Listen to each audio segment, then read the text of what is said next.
monde, je suis ravie de vous retrouver dans ce bilan de la semaine 6 d'une activité physique et sportive, en tout cas la reprise de celle-ci. Et cette semaine a été un petit peu plus douce d'un point de vue activité sportive parce que j'ai eu une semaine extrêmement difficile et éprouvante. D'où ma tête. D'abord sur le point du travail, puisqu'on a eu un groupe très particulier qui est venu nous voir et en fait ils étaient extrêmement demandeurs, extrêmement exigeants. Donc il y a des jours où j'ai eu quasiment pas de pause, pas de temps pour travailler sur mon projet personnel. J'ai eu énormément d'heures de taf et surtout beaucoup de stress et on finissait beaucoup plus tard. Donc autant vous dire que j'étais claquée. Tout le monde était en PLS, de toute façon tous mes collègues. Et voilà, je suis sortie de cette semaine absolument épuisée. J'en ai profité pour aussi rattraper un peu les tâches ménagères parce que j'avais des tonnes de repassage, j'avais des tonnes de lessive et j'avais des tonnes de ménage. Non seulement ici sur mon lieu de taf, mais aussi à la maison. Donc on en a un petit peu profité pour rattraper ça.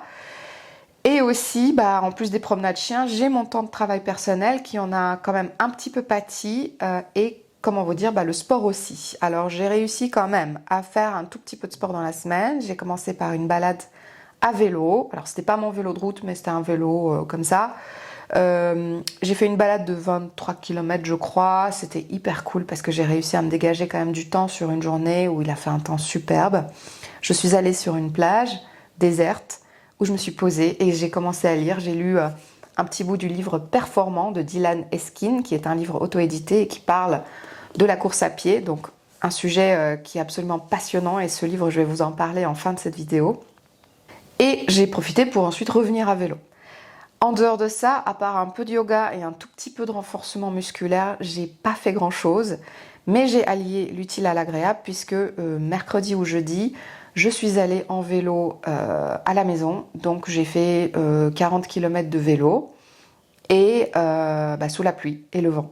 Donc ça c'était un peu moins cool, mais limite la pluie ne m'a pas trop dérangée quand j'étais sur la selle. En tout cas, beaucoup moins que quand j'ai des choses à faire ou quoi, où la pluie vraiment me gave. Là, c'était hyper cool. J'ai pu en profiter et ces instants que j'ai quand même réussi à avoir pour moi étaient vraiment essentiels dans cette semaine. C'était pas un choix que d'avoir pris le vélo, c'était parce que j'avais donné ma voiture à quelqu'un et voilà. Donc j'étais obligée de prendre mon vélo pour rentrer chez moi. Et d'un point de vue rattrapage, voilà, c'est fait. J'ai fait beaucoup de ménage, beaucoup de repassage, beaucoup de lessive, un peu de travail personnel et beaucoup moins de sport. Voilà le bilan de la semaine. Mais j'espère me rattraper cette semaine en faisant un petit peu plus de sport, en me fatiguant un petit peu plus, continuer le renforcement musculaire. Parce que ça m'a plu, figurez-vous, ça m'a plu d'avoir mal partout le lendemain, ça m'a plu d'en baver un petit peu, vous voyez, mais différemment. Pas juste en version cardio, mais de m'être dit, ok, waouh, je reprends conscience de mon corps et je reprends conscience que j'ai pas de muscles. Ça, je le savais déjà, mais en tout cas, là, c'était flagrant.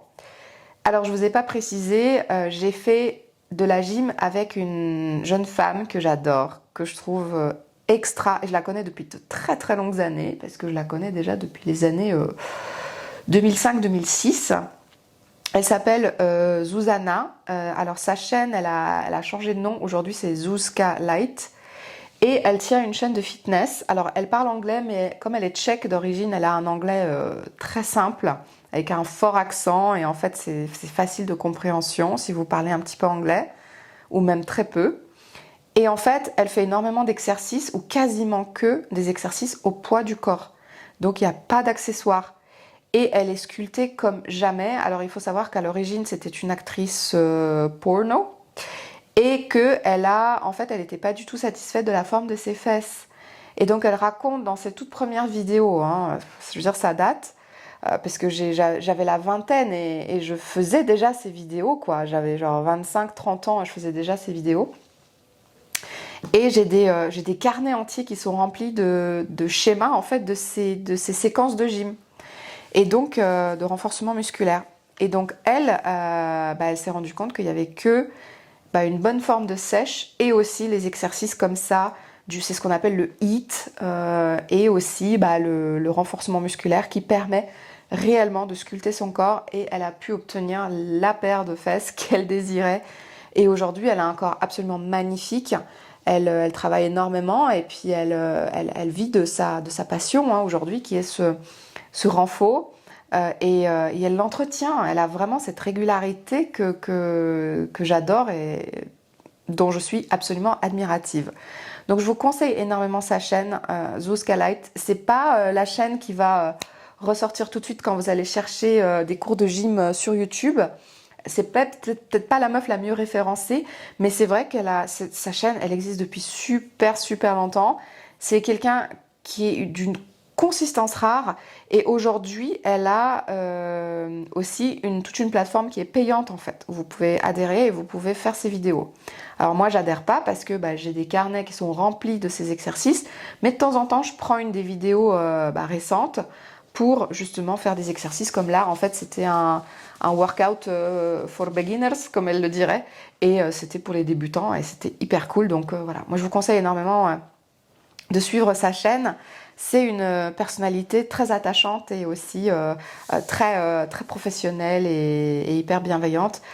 Donc le cours pour débutants était bien, assez simple, mais il y avait un exercice quand même que j'ai pas réussi à faire, hein, je tiens à le préciser.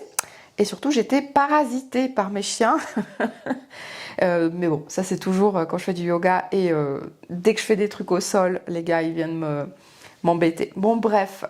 En tout cas, je voulais vous parler aussi de ce livre, puisque je vous disais que j'étais à la plage, que j'ai fait un petit plouf, et j'en ai profité pour lire à la plage. Donc c'est un livre de Dylan Eskin, Performant. C'est un livre auto-édité, que j'ai ici dans sa jolie édition hardback. Et je savoure ma lecture. Il me reste une 60aine de pages pour le terminer, donc je peux vous en parler un petit peu plus. Donc on suit Thomas, qui est un jeune homme qui vit dans un monde futuriste, puisqu'on est dans un livre de science-fiction pure et d'anticipation. Et dans cette société futuriste, Thomas fait partie, en tout cas il accède au statut tant recherché des performants. Ce sont toutes les personnes qui sont notées plus de 4.0 sur l'échelle sociale, puisque dans cette société, un petit peu comme dans Black Mirror, si vous avez regardé, les gens ont une notation à côté de leur prénom. Donc chaque personne est définie par un prénom, un nom et un chiffre situé entre 0 et 5.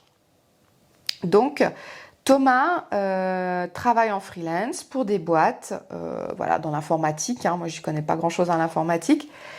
Et surtout, il se défonce au quotidien pour être le meilleur dans son boulot et pour aussi être le meilleur dans le sport. Parce que en course à pied, quand vous gagnez des courses, des semis, des marathons, des ultras, eh bien en fait, vous allez cumuler des points d'ascension sociale, si vous voulez. Je vais appeler ça comme ça parce que je ne sais plus comment ça s'appelle. Et dans cette société, tout part en vrille. Déjà, ce système de valeurs qui fait que vous allez monter les échelons quand vous allez faire de bonnes actions sociales et aussi quand vous allez, par exemple, faire du bénévolat, faire des choses extraordinaires, mais aussi, par exemple, de la course à pied, de la performance. C'est une société qui place la performance au premier plan. Et si vous n'êtes pas performant, il le décrit superbement bien à un moment donné dans le livre. Quand vous n'êtes pas performant, en fait, soi-disant, c'est pas grave, mais en réalité, de manière très insidieuse et avec le temps, vous allez être déchu de la société. Vous allez être de moins en moins bien noté, vous allez dégringoler dans l'échelle sociale, donc vous allez perdre l'avantage d'avoir certains appartements, certains avantages sociaux, vous allez peut-être perdre votre travail, voire certainement perdre votre travail. Donc en fait, sans le dire, cette société, elle est totalement pervertie, elle est totalement perverse là-dessus. Et en plus, ce culte de la performance, ce culte du bien faire, etc. Sans compter les grosses problématiques qu'il y a dans les relations hommes-femmes, qui se sont complètement névrosées à cause de la prise du pouvoir par les femmes qui ont décidé de émasculer une partie des hommes. Donc ça, c'est un événement tragique qui s'est déroulé dans un proche futur, qui ont décidé de demander, si vous voulez, les autorisations. Titre d'exemple, avant de coucher avec quelqu'un, vous êtes obligé de signer un formulaire de consentement. Et aussi, il y a tout un tas de sexualités qui sont présentes dans le monde, mais ça en devient n'importe quoi. il y a des filles avec des cheveux jaunes qui vont par exemple être 100% lesbiennes et qui ne pourront même pas parler à un homme par exemple. Et des trucs, mais à s'arracher les cheveux, vous avez les pansexuels, vous avez les métrosexuels, vous avez les machins, les hybrides, les technosexuels, les machins.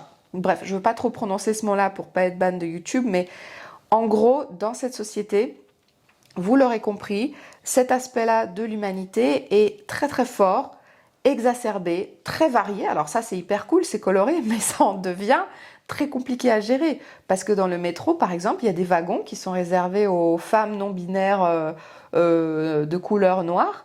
Un wagon qui va être réservé aux trans.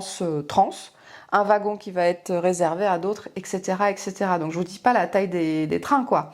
Donc ça, il en parle avec... c'est un peu une caricature de ce qui est déjà en train de se passer dans le monde actuel, mais là, de le voir dans un livre, mais je trouve ça déjà extrêmement moderne, et je trouve ça extrêmement intéressant, et la manière dont c'est fait, c'est hyper bien foutu. Donc bravo là-dessus, vraiment, Dylan Eskin, tu m'auras surpris parce que c'est hyper cool. Et en plus, en quoi ce livre, il va intéresser tous les amateurs de la course à pied? Parce que ça parle de performance et vous l'aurez bien sûr peut-être sous-entendu de burn-out. En tout cas, Thomas, lui, est en burn-out. L'autre personnage que vous allez retrouver aussi aura ses problématiques à gérer. Mais il est énormément de questions de santé mentale, de dépassement de soi, ok, de se mettre des objectifs, de dépassement de soi, mais pourquoi en fait? Dans quel objectif? Et surtout aussi, c'est un livre qui parle de santé mentale parce que c'est un livre qui parle de l'inadaptabilité, ou en tout cas de l'inadaptation de notre héros principal, juste un garçon normal, avec ses sentiments, avec sa façon d'être, et qui va être confronté à des barjots au quotidien, en tout cas une société où quelque chose ne va pas, quelque chose ne tourne pas rond, il y a quelque chose de pas sain, quelque chose de pas clair. Et en tout cas où on confond épanouissement personnel et performance, donc servitude en fait. Donc ça c'est passionnant, c'est typiquement le genre de roman que j'aime, d'autant plus que Dylan Eskin baigne dans une culture littéraire aussi très très intéressante, puisqu'il adore par exemple Alain Damasio, qu'il connaît plutôt très très bien, et d'autres ouvrages aussi, des ouvrages sportifs, puisqu'il s'inspire d'ouvrages qui existent réellement, et hyper passionnant, d'études aussi sur le sport, sur la course à pied, sur les étirements, sur plein de choses, et le dépassement de soi. Donc c'est un livre très documenté, mais c'est aussi un roman qui s'adresse à un public plutôt adulte, on peut dire aussi young adult, parce que c'est un roman qui est quand même safe, et c'est un roman surtout qui est hyper intéressant de par ces thématiques abordées, quoi. Donc là pour le coup je m'éclate dans ma lecture. Là vous êtes avec Thomas, vous allez suivre un marathon avec lui, vous allez suivre ses courses à pied, ses entraînements, et bien sûr vous allez suivre son état de santé, puisque comme vous vous en doutez, tout dans cette société est régi par les instruments et la robotique, la domotique aussi. Donc notamment le petit être qui accompagne Thomas au quotidien et qui régule ses fonctions vitales, qui le réveille, qui l'assiste, qui lui fait ses prises de sang quotidiennes, etc. Donc on est dans une société aussi où la santé n'est même plus entre nos mains, on est complètement déconnecté de son ressenti, on est au contraire dans des datas qui vont relever notre tension, qui vont décortiquer le sang, etc. Mais ça n'en dit pas plus long sur la manière dont nous on se sent au fond de nous, et ça nous déconnecte aussi de notre réalité. Et c'est vrai que c'en est déjà un prémisse de ces causes en fait de cette société un peu qui commence un petit peu à s'intéresser aux IA, à s'intéresser à ces échanges ultra speed et ultra exacerbé entre nous humains. Même moi, en parlant aujourd'hui dans cette vidéo YouTube, j'en suis tout à fait consciente, que je déballe un peu ma vie intime, ou ma vie sportive en tout cas sur Internet, mais on vit dans une société comme ça, on vit dans une société où on paye des gens sur Strava pour courir à notre place, et c'est complètement dingue. C'est un culte de l'ego, je sais pas. Il y a beaucoup de choses anthropologiquement à développer là-dessus et je pense qu'on n'est pas là pour ça, mais waouh, lisez Performant parce que c'est un roman unique, c'est un roman comme je n'en ai jamais lu, c'est un roman de science-fiction comme je les aime et il aborde des thématiques que j'adore et si vous aussi vous pratiquez la course à pied, en tout cas des sports, bah, ça peut franchement vous plaire. C'est hyper intéressant et puis en ce moment il est très souvent en dédicace dans différents villages ou villes du Finistère. Il était à Concarneau la dernière fois. Donc c'est quelqu'un que vous pouvez rencontrer en dédicace et vous pouvez lui choper un de ses livres. En tout cas, moi je vous le conseille. Et puis je me régale dans ma lecture, donc je pense que je vais la terminer ce soir. En tout cas, merci d'avoir suivi ce petit bilan de la semaine 6. Désolée, c'était pas fifou hein, comme vidéo. J'espère que la prochaine sera un peu mieux. Mais comme vous le voyez, j'essaye de jongler toujours entre vie professionnelle, vie sportive, ma propre santé mentale et mon propre travail personnel. Et bien sûr, les moments de loisir aussi. Alors heureusement, vous faites partie de ces moments de plaisir et ça me fait toujours plaisir de tourner des vidéos et d'être avec vous. Donc n'hésitez pas, si vous aimez mes vidéos, à me suivre et à vous abonner, à me suivre aussi sur Instagram. Et écoutez, moi je vous embrasse tous. J'ai vraiment qu'une envie, c'est d'échanger avec vous en commentaire. Déjà de voir si ce livre vous intrigue et aussi de parler avec vous de vos activités de la semaine au niveau sport. Donc dites-moi si vous êtes pratiquant du vélo par exemple, si vous pratiquez le vélo taf, ça peut être extra d'échanger, de voir un petit peu les astuces que vous avez pour par exemple ne pas arriver en retard au travail ou ne pas arriver trempé ou encore comment vous gérez le fait de pas toujours pouvoir transporter des choses au travail si vous êtes à vélo. Voilà, ça peut être super intéressant d'échanger à ce sujet. Moi, je vous embrasse. Je vous retrouve la semaine prochaine. Désolée pour cette parution, encore une fois, un petit peu tardive de la vidéo, mais toujours au rendez-vous. Et puis, il me tarde de vous retrouver tout bientôt. Je vous ai aussi fait un petit reel sur Instagram. Je vous en fais un chaque semaine pour vous faire un petit compte-rendu en vidéo aussi, donc plus simple avec le portable, de ma semaine sportive. Voilà, donc sans vous inciter à un culte de la performance ou un culte de l'ego, sincèrement, en tout cas, je vous incite toujours et encore à vous bouger, à vous décrasser, à peut-être vous assouplir ou en tout cas vous faire du bien. Trouver du temps pour vous et essayer de faire marcher ce cœur parce qu'il en a fort besoin, on en a tous besoin. Et si vous voulez rester longtemps en bonne santé, le mouvement c'est une des premières choses en tout cas à gérer et à développer, à fructifier. Je vous embrasse très fort et je vous dis à une prochaine vidéo. Salut!